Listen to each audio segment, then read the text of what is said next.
আমাদের মধ্যে এখন একটা উদ্বেগ উৎকণ্ঠা রয়ে গেছে যে আমরা এক চাঁদাবাজ থেকে মুক্ত হয়ে আর এক নতুন চাঁদাবাজের দিকে যেন আমাদেরকে ধাবিত হতে না হয়।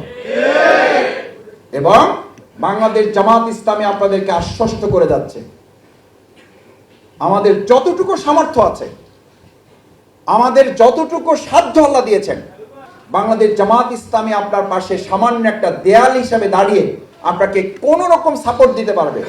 আমরা আল্লাহর উপরে ভরসা করে আপনাকে আশ্বস্ত করে যাচ্ছি, যে কোনো ধরনের অন্যায়, যে কোনো ধরনের অপশাসন, যে কোনো ধরনের চাঁদাবাজি, দখলদারিত্বে যদি আপনাকে কেউ বিরক্ত করে, আমরা আমাদের সর্বস্বটুকু দিয়ে আপনার পাশে দাঁড়িয়ে আপনাকে আমরা সহযোগিতা করবো ইনশাআল্লাহ।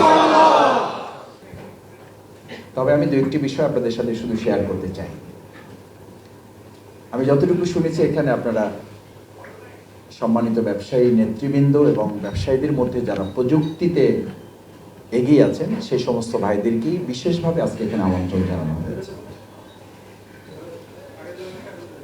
আপনারা আরো বেশি গৌরবান্বিত, আমাদের মহাগ্রন্থ আল কোরআনে প্রায় 750 উপরে আল্লাহ তাআলার নির্দেশনা আছে শুধু তথ্য বিজ্ঞান প্রযুক্তির উপরে। সেই বিষয় নিয়ে আপনারা কাজ করছেন। আজকে তথ্য প্রযুক্তি এত দূর এগিয়ে যাওয়ার পরও বিজ্ঞানের স্বীকৃতি হচ্ছে আল্লাহ প্রদত্ত এই 750 নির্দেশনার মধ্যে মাত্র 3 থেকে 4% তথ্য প্রযুক্তি কোরআন থেকে মানুষ নিতে পেরেছে, বাকিটা এখনো অনুদ্ঘাটিত রয়েছে। তার ধারে কাছে আমরা এখনো পৌঁছতে, সেটা কখন? যখন আমরা বলছি যে এআই প্রযুক্তিতে আমরা পৌঁছে গেছি, আর্টিফিশিয়াল ইন্টেলিজেন্স। অর্থাৎ আপনি শফিকুল ইসলাম মাসুদের দরকার নেই, এরকম শফিকুল ইসলাম মাসুদ এখন আপনারা ঘরে বসে বানিয়ে বক্তৃতা শুনতে পারবেন, কোনো অসুবিধা নেই। এখানে যে কোনো ব্যক্তিকে আপনারা এখন সেট করে পেতে পারবেন এবং করা হচ্ছে। আমাকে মাঝে মধ্যে আমরা এক সময় বলতাম যে আল্লাহ তাআলা মানুষকে যে ব্রেন দিয়েছেন, এই ব্রেন 25টা কম্পিউটারে কাজ করে, একদম উন্নত 25টা কম্পিউটার যা করতে পারে, সুপারসনিক কম্পিউটার যা পারে, তা একটা ব্রেন তার চেয়ে আরো বেশি কাজ করতে পারে। প্রচলিত আছে, আমেরিকা এক সময় লাই ডিটেক্টর নামে একটা আবিষ্কার করেছিল যন্ত্র, লাই ডিটেক্টর, মিথ্যা ধরার যন্ত্র। তো মিথ্যা ধরার যন্ত্র ওরা আবিষ্কার করার পর ওরা ঠিক করলো যে এই মিথ্যা ধরার যন্ত্র আবিষ্কার করার পর এটা তো কাউকে না কাউকে চালাইতে হবে, যে চালায় সে তাকে সেভ করে অন্যকে ধরার জন্য এটা চালায়। তার মানে তার পিছনে অর্থ হচ্ছে যে প্রযুক্তির পিছনেও তো একজন মানুষকে কাজ কোনো না কোনো ভাবে করতে হয়। তখন ওই লোকেরা ভাবলো তো মিথ্যা ধরার যন্ত্র আবিষ্কার করেছে, কিন্তু যেই লোকটা চালায় সেই লোকটা যদি মিথ্যাবাদী হয় তাহলে তো এই যন্ত্র দিয়ে খুব একটা কাজ হবে না। আমি এই সবটুকু প্রসঙ্গ টেনেছি, গোটা পৃথিবী তথ্য প্রযুক্তিতে যত বেশি এগিয়ে যাবে তত বেশি সৎ এবং দক্ষ মানুষের প্রয়োজনীয়তা উপলব্ধি হবে এবং এর সংকট তৈরি হবে। সেই সংকটে আমাদের ভূমিকা পালন করতে হবে। আপনি পৃথিবীতে এখন এই কথা আবিষ্কার করতে পারেন নাই যে এআই প্রযুক্তিতে সব দিতে পারবে। আমি অনেক সময় মজা করে বলি যে ভাই, গুগলে সার্চ দিলে নাকি এখন সব পাওয়া যায়, এবং এমন কথা প্রচলিত হচ্ছে যে গুগল ব্যাট বসাবে, যে আপনি চাইলেই গুগলে নিতে পারবেন, ওখানে এবার টাকা দিতে হবে। এখন আচ্ছা দিলাম, আচ্ছা গুগল এত কিছু করলো, গুগলকে বলেন ভাই গুগল আসসালামু আলাইকুম, আমাকে 5 জন সৎ মানুষ সার্ভিস করেন, আমার ঠিকানা হলো এই। আমি আরেকটা প্রোগ্রামে বলার পরে আমি বললাম যে ভাই আমি এইটা বলবো আপনাদের, এটা টেস্ট করার জন্য আমি গাড়িতে উঠে এটা আজকেও আমি আপনাদের এখানে বলবো মনে করে গুগলে এটা ভয়েস মেসেজ দিয়ে সার্চ দিয়েছি যে ভাই আমার কিছু সৎ মানুষ দরকার। সে আমাকে নিয়ে গেছে ক্লাস 7-এর নৈতিকতার ক্লাসে।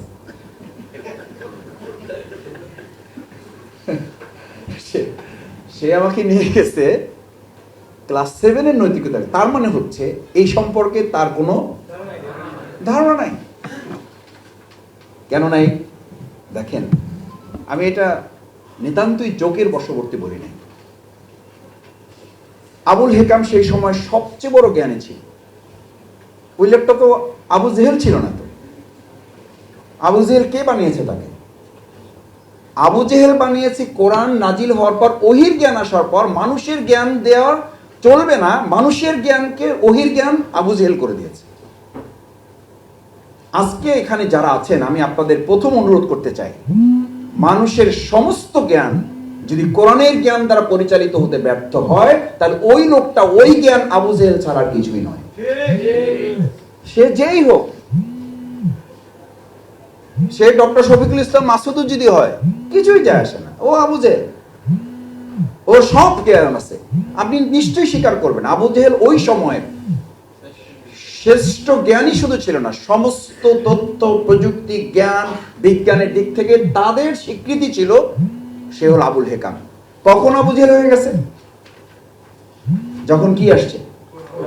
ওই আসছে। আচ্ছা আপনি বলেন, আজকের যুগের সবচেয়ে জ্ঞানী লোকটার সাথে যদি ওই কোরআনের সম্পর্ক না থাকে, তাহলে ও ডক্টর আব্দুল হবে, ও ডক্টর আব্দুর রহিম আব্দুল জব্বার হবে না, আবু জেহেল হবে। প্রিয় নবী মুহাম্মদ রাসূলুল্লাহ সাল্লাল্লাহু আলাইহি ওয়াসাল্লাম, তার উপর তখন ওহী আসে নাই। তিনি মানুষের মাঝে সৎ এবং দক্ষ হিসাবে পরিচিতি পাওয়ার জন্য তিনি কিন্তু ব্যবসার মাধ্যমে মানুষের কাছে কি হয়েছেন? আবু তালেব চাচার সাথে তিনি ব্যবসায় যেতেন। এবং মজার ব্যাপার হচ্ছে, আজকে আমাকে অনেকে জিজ্ঞেস করে, মেসেজ দেয়, মাসুদ ভাই 2024 সালে 5ই আগস্টের পর হঠাৎ করে জামাতের প্রতি মানুষের আগ্রহ বেড়েছে কেন? আমি বললাম, ভাই আলহামদুলিল্লাহ, অপেক্ষা করেন, এটা আল্লাহর ফয়সালা। আর দুনিয়ার নিয়মও হচ্ছে, যত বেশি অন্ধকার হবে, যত বেশি গরম হবে, তত ঠান্ডার প্রয়োজন হবে। যত বেশি অন্ধকার হবে, তত মানুষ আলোর প্রয়োজনীয়তা উপলব্ধি করবে। আল্লাহ তাআলা আমাদেরকে দুটো নিয়ামত দিয়েছেন, ইজা জা আনাসরুল্লাহি ওয়াল ফাত, একটা নসর দিয়েছেন, একটা ফাত দিয়েছেন, সাহায্য করেছেন, বিজয় করেছেন। কারণ 2024 সালের 5ই আগস্ট সকাল 10টা 11টা 12টা 1টা পর্যন্ত এখানে একজন মানুষ বুকে হাত দিয়ে বলতে পারবেন না যে ভাই এই পরিস্থিতি আমি আসলে কল্পনা করেছিলাম। এমনকি সেনাপ্রধান যখন বক্তব্য দেন, তখনও কেউ কেউ মনে করেছিলেন নিশ্চয়ই এমার্জেন্সি ডিক্লেয়ার হবে। 5ই আগস্ট বিকেল 3টা বা 2টা 2:30টা পর্যন্ত আমি আপনি কিন্তু এই পরিস্থিতির জন্য কেউ প্রস্তুত ছিলাম না। আমরা হয়তো চেষ্টা করেছি, আমরা আল্লাহর কাছে সাহায্য চেয়েছি, আপনারা ময়দানে ভূমিকা পালন করেছেন, জীবন বাজি রেখেছেন, ব্যবসায় ঝুঁকি নিয়েছেন, আপনার সহায় সম্পদ এগুলো আপনি বিনিয়োগ করেছেন যে আল্লাহ একটা ভালো পরিস্থিতি আমাদেরকে দেন।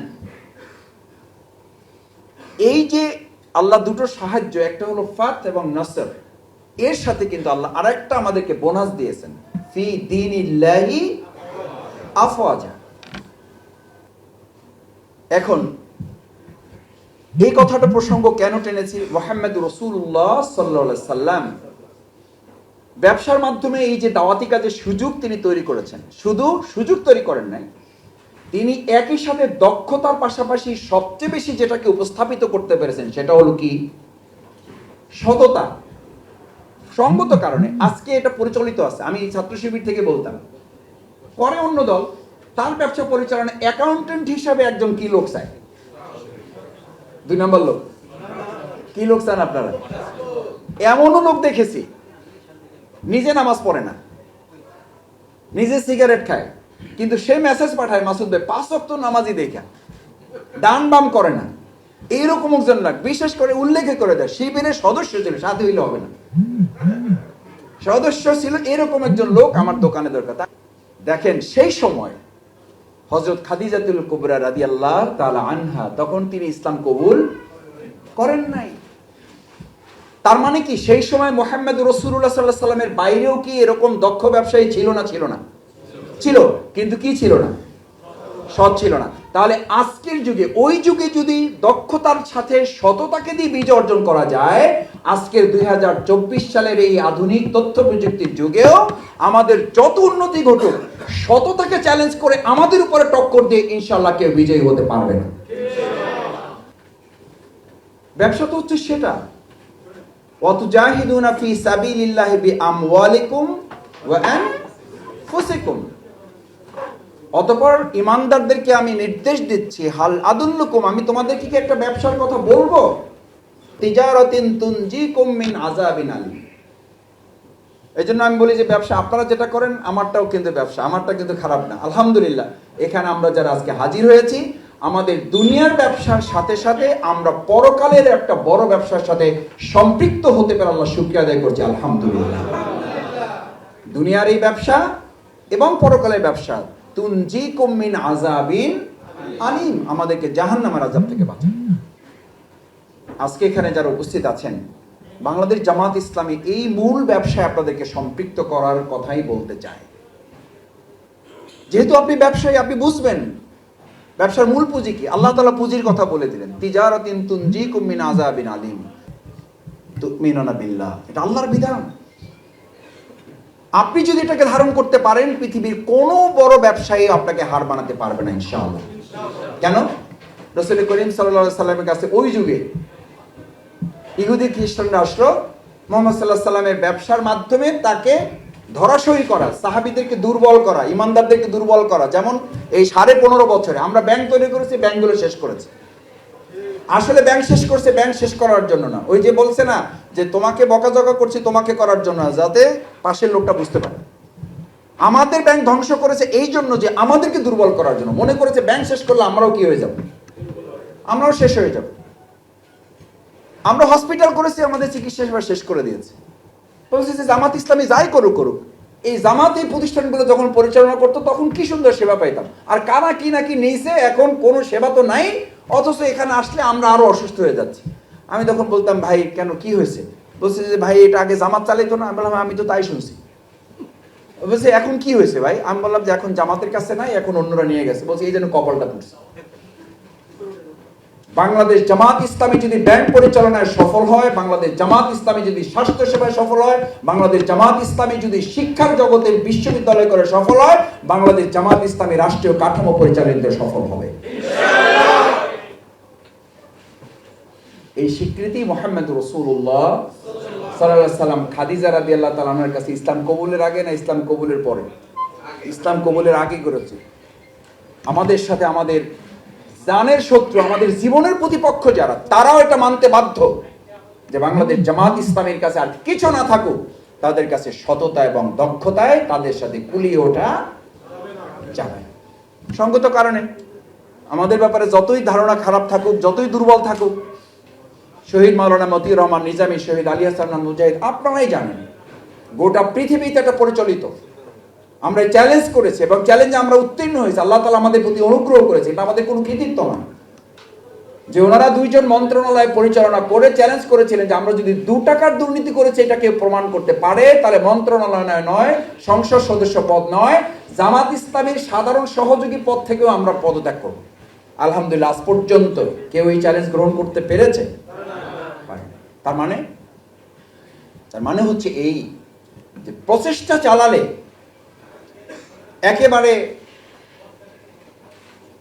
মাথা থেকে পা পর্যন্ত আকণ্ঠ নিমজ্জিত দুর্নীতিতে একটা রাষ্ট্রেও ব্যক্তির প্রচেষ্টায় কিছু ক্ষেত্রে সফল হওয়া যায়।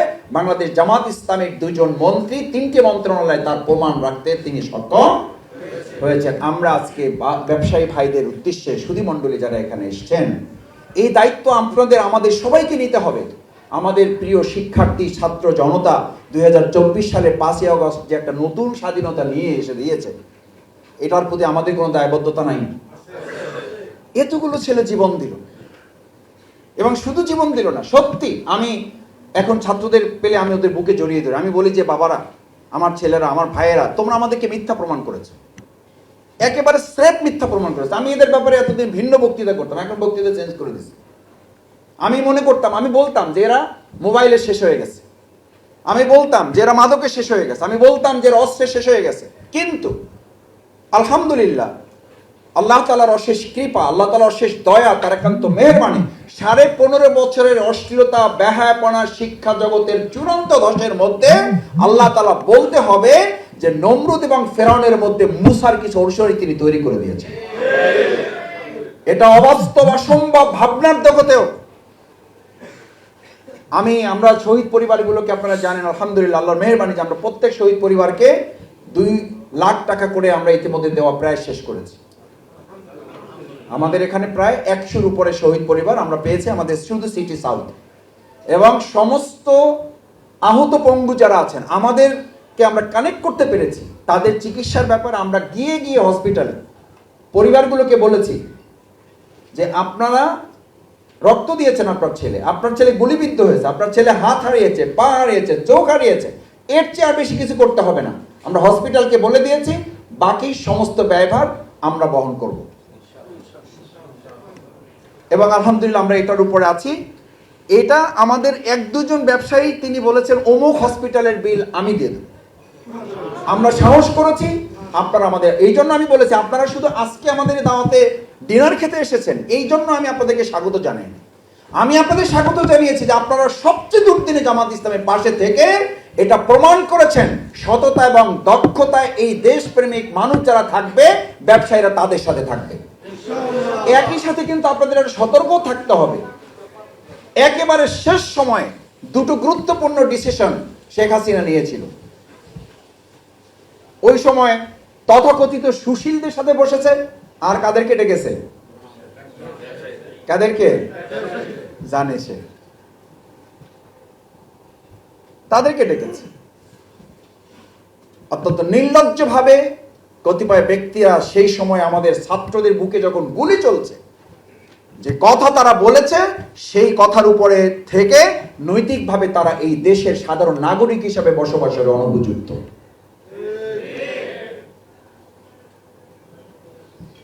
এটা হয় না। আমাদের ছেলেদের উপরে বুকে গুলি চালানোর জন্য উৎসাহিত করে আসে একটা খুনিকে। আমি এই কথা স্মরণ করাচ্ছি আপনাদের কারণে নয় যে আপনারা জানেন, আমি বলেছি এই কারণে আপনাদের গুরুত্বটা একটা রাষ্ট্র পরিচালনায় মেকানিজমে আপনারা অত্যন্ত ইম্পর্টেন্ট ইস্যু। সুতরাং আপনাদেরকে চাইলেই যেন যে কেউ যে কোনোভাবে কি করতে না পারে, ব্যবহার করতে না পারে, সেই জায়গায় আপনাদের মূল থিমটা হবে সততা, দক্ষতা, দেশপ্রেমের ইস্যুতে এই দেশের ব্যবসায়ীরা ভবিষ্যতে আর আপোষ করবে না। আসুন না আমরা আমাদের প্রিয় মাতৃভূমি বাংলাদেশটাকে গড়ার জন্য, আজকেও নতুন নতুন কিছু কথা শোনা যায়, টেলিভিশনে আলোচনা দেখি, যেই লাউ সেই কদু, গ্রামে এখন কথা উঠে গেছে মুদ্রার রিপিট ওপিট, কেউ কেউ আবার এই কথা বলতে বসেছেন এক ফ্যাসিস্টকে সরিয়ে আর এক ফ্যাসিস্ট যেন না আসতে পারে, সতর্ক থাকতে হবে। সমন্বয় একটা বক্তৃতা করছেন, ছাত্ররা মানে উঁচু গলায় বলতেছেন আমরা কোনো ফ্যাসিস্টকে বসানোর জন্য কোনো ফ্যাসিস্টকে সরাই নাই, সুতরাং সাবধান থাকতে হবে। তার অর্থ হচ্ছে আমাদের মধ্যে এখন একটা উদ্বেগ উৎকণ্ঠা রয়ে গেছে যে আমরা এক চাঁদাবাজ থেকে মুক্ত হয়ে আর এক নতুন চাঁদাবাজের দিকে যেন আমাদেরকে ধাবিত হতে না হয়। এবং বাংলাদেশ জামাত ইসলামী আপনাদেরকে আশ্বস্ত করে যাচ্ছে আমাদের যতটুকু সামর্থ্য আছে, আমাদের যতটুকু সাধ্য আল্লাহ দিয়েছেন, আপনারা আল্লাহর রাস্তে আমাদের এই ছোট ছোট মানুষগুলোকে, আপনাদের সাধ্য আমাদের চেয়ে অনেক বেশি, এরপরেও যদি মনে করেন বাংলাদেশ জামাত ইসলামী আপনার পাশে সামান্য একটা দেয়াল হিসাবে দাঁড়িয়ে আপনাকে কোনো রকম সাপোর্ট দিতে পারবে, আমরা আল্লাহর উপরে ভরসা করে আপনাকে আশ্বস্ত করে যাচ্ছি যে কোনো ধরনের অন্যায়, যে কোনো ধরনের অপশাসন, যে কোনো ধরনের চাঁদাবাজি, দখলদারিত্বে যদি আপনাকে কেউ বিরক্ত করে, আমরা আমাদের সর্বস্বটুকু দিয়ে আপনার পাশে দাঁড়িয়ে আপনাকে আমরা সহযোগিতা করবো ইনশাআল্লাহ। আমি ইতিমধ্যে আমাদের বেশ কয়েকটা জায়গায় আমি ফোন করে বলেছি যে ভাই যদি সাহস থাকে আপনি আপনার দলের পরিচয় দিয়ে ওখানে আসেন, আর না হলে আমি প্রশাসনের হাতে তাকে তুলে দেব। প্রশাসনের সাথে আমাদের কথা হয়েছে যে এই ব্যাপারে সে যে দলেরই হোক কোনো দলের পরিচয় না নিয়ে তাকে আইনের আওতায় নেওয়া হবে। সুতরাং নিউ মার্কেটের এরকম একটা গুরুত্বপূর্ণ ইকোনমিক্যাল জোনে আমরা আশা করব যে ভবিষ্যতে কেউ নতুন চাঁদাবাজের বাংলাদেশ তৈরি করবেন এই চিন্তা যেন কেউ মাথায় গ্রহণ না করেন। যদি কেউ করেন তাহলে আমরা ছাত্র জনতার সাথে সুর মিলিয়ে বলবো তারা এই সময়ের কোনো মানুষ নয়, তারা ওই 2024 সালের 5ই আগস্টের দোসরদের অনুসারী। আমরা চাইলেই এই বাংলাদেশকে আর যে কারো হাতে আমরা সিনেমিনি খেলার জন্য ছেড়ে দিতে পারি না। সেজন্য আমি আপনাদের কাছে অনুরোধ জানাতে চাই, আসুন বাংলাদেশ জামাত ইসলামী সকলের একটা সম্মিলিত বাংলাদেশ গড়ে তোলার চেষ্টা করছে। সেই জায়গায় আপনারা ইতিপূর্বে আমাদেরকে